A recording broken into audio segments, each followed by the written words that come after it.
Good evening, everyone. I am Dani Nicole, and I am the host of the Book Talk Author Visibility Podcast. And on tonight's episode, we will be speaking with Dr. Tierra Graves. She is going to share with us this evening who she is, where she's from, and the book she would talk about today. So, Tierra, take it away. Good morning, good afternoon, good evening, wherever you are tuning in. It could be morning, noon, or night. We thank you guys for checking out this live or this podcast feature for this episode with Book Talk Podcast with Dani Nicole. We are excited to be here in this space. I am bringing you greetings from Washington, D.C., our nation's capital.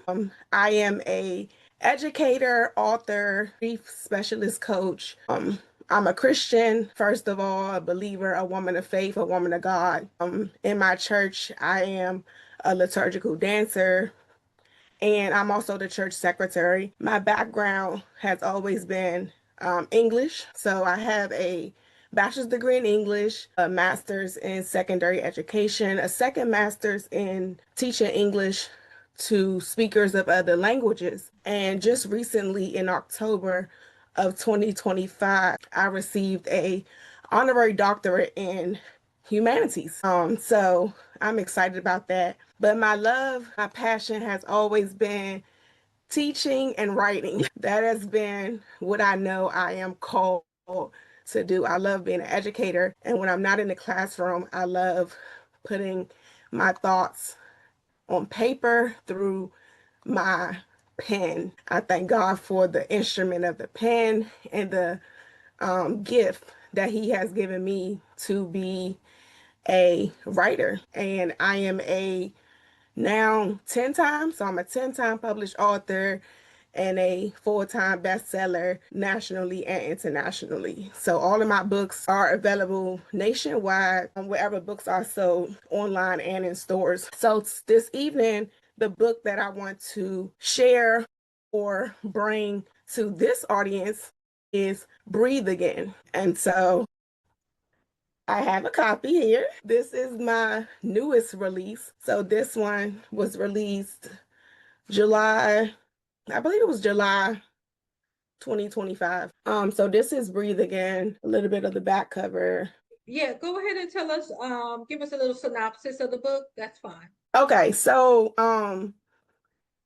this book came about because of a near-death experience that I had in 2024. So after that journey of being hospitalized in ICU and fighting for my life through double pneumonia, God placed it on my heart to share that experience and what that was like and how to educate people about a disease that is maybe common but not very knowledgeable on the particular illness. And so alongside of me in this book are three other stories. So it's not just my pneumonia story. There are three other stories that I was blessed to have them share their experience as well. We know that this was a common or shared experience,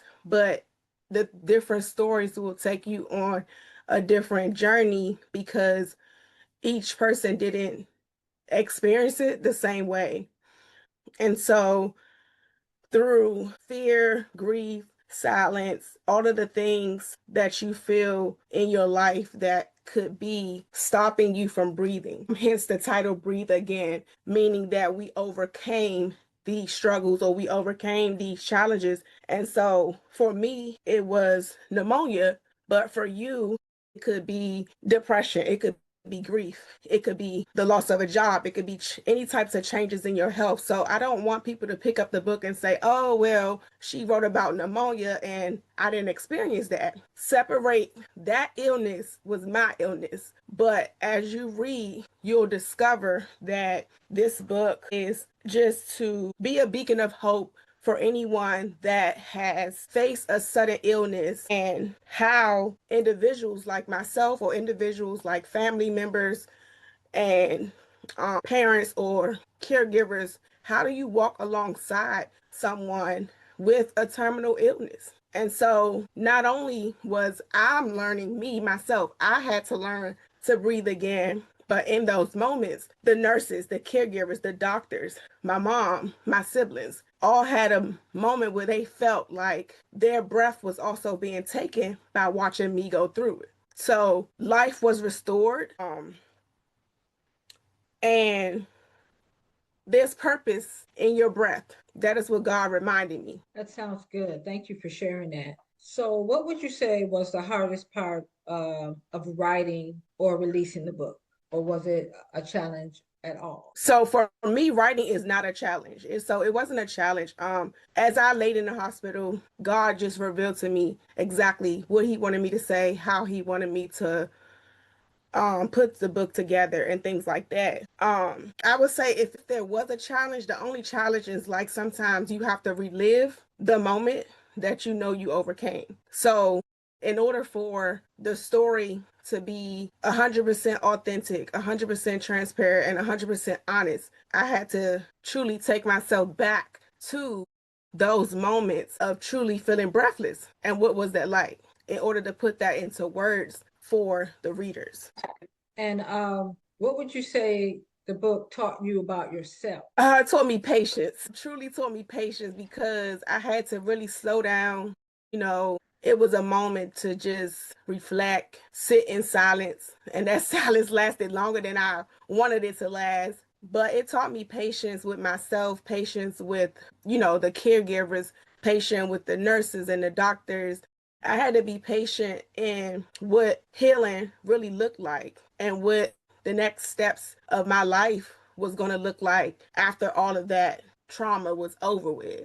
So it took patience because I didn't recover overnight. I didn't recover as quickly as they thought I would. Even once I came home, that process was long too. So I had to just be patient with every step, with every waking eye, with every breath. I had to be like, okay, I don't know what today holds. I don't know what tomorrow holds.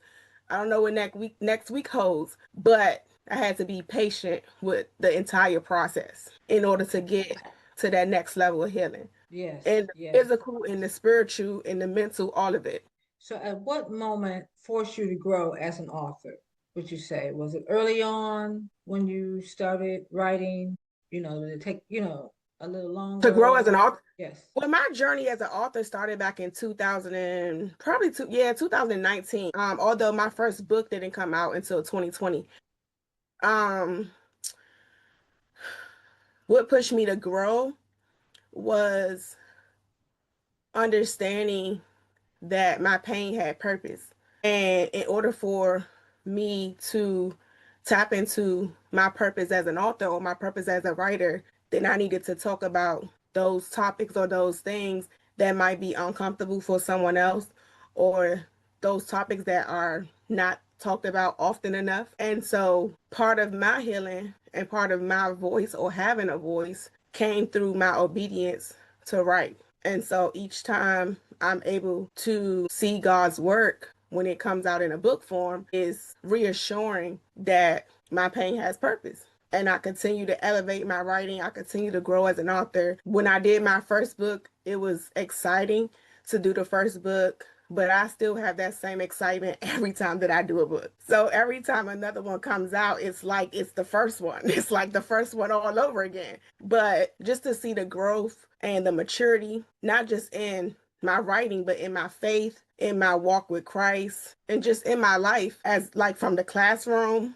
to being at church to wherever God, whichever room, he allows me to walk into, I see the mature me. I see the healed me. I see the me that is intentional about living out that purpose on purpose. And so early on when you had shared about your books, so are your books self-published? Did you go that They route? Did you go the traditional route? Yeah, so they are considered self-published, but I have a publisher that I work with. Okay. And so what's one thing you wish more readers or authors understood about your book? What I wish they understood is Or that understand they about my work. like as they read the book?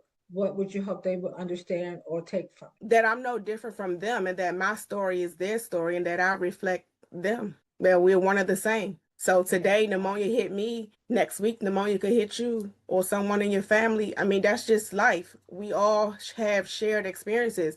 We may not all go through them at the same chronological date, in the same chronological order, but life allows us to have shared experiences. And so I want to be not just the voice, but the face to say, this is what victory looks like. This is what overcoming look like. This is what God giving you another chance looks like. This is what breathing again looks like. Yes, absolutely. Absolutely. And so when did you first start? So you said you started writing, or your first book was published in 2020? Mm-hmm. And so are your books all nonfiction? Is there fiction in there? Are there memoirs? Is it So lectures? it's all poetry, short stories, and anthologies. Okay. Okay. And so the new book, so would you consider it an anthology since you have other? No, No. Okay. because and so not with no. So anthologies are saying that the other people are authors of the book. So this one is not that. They are just features in the book. So anthology is saying that every author is being listed on the book as an author. Okay. So I didn't do that with this. They're not co-authors. They're features. Okay. And I've done this in the past. Like I've had, I believe it was my second book, I featured my mom. So they are authors because they're featured in my work, but it's not an anthology. Okay. Yeah. So with an anthology, you have like each of the authors have like rights and ownership to the Yes. work. In a feature, you don't. Okay. All the rights belong to me. And so what's next after this book? Have you already got one up your sleeve? Actually, I do. So I'm gonna go ahead and this will be the first place that I release it because I have not actually released it to anyone. So Okay. when my friends and family and whoever catch this broadcast, they gonna say, well. But I'm writing a grief book. So that is what's next. I'm gonna bring it all full circle. I talked to my publisher a few weeks ago. It's really been on my heart really heavily now. I wanted to do the grief book about 2 years ago because I did an anthology, and in that anthology was the first time that I talked about grief. So my chapter was on grief, and that's what led to my platform. And after that, I got my grief license and grief certification. So I feel like now is the time to go ahead and bring it all together and release the grief book. Yes. All right. You heard it So here, what guys. we You heard are. it here. They just heard it here. First time, y'all just heard it here. Because I have not shared that anywhere. It's an exclusive, everybody. We got the exclusive. I have not shared that with anyone. The only person that knows that is my publisher. Yeah, well, I appreciate being the first one to get the exclusive. I can't wait. I'm excited for you and for what you're doing. So, where can listeners connect with you and support your work? So we are on just about every social media platform. We are at Books by T, so that's Books BOOKS and then BY and then TEA. So it's one word, Books by T.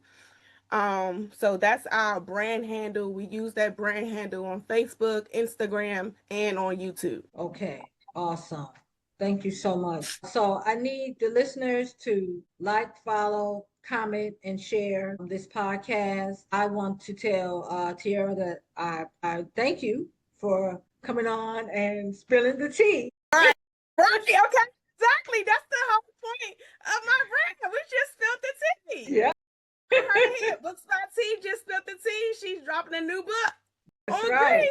That's right. You heard it. You heard it here. Yes, yes. I want to thank you for coming on and sitting down with me. I'm excited to see what you do next. Thank you. I appreciate you. And audience, look for more from Tierra because she's a force to be reckoned with. And we thank her for coming on tonight. Thank you. Thank you. Have a great night.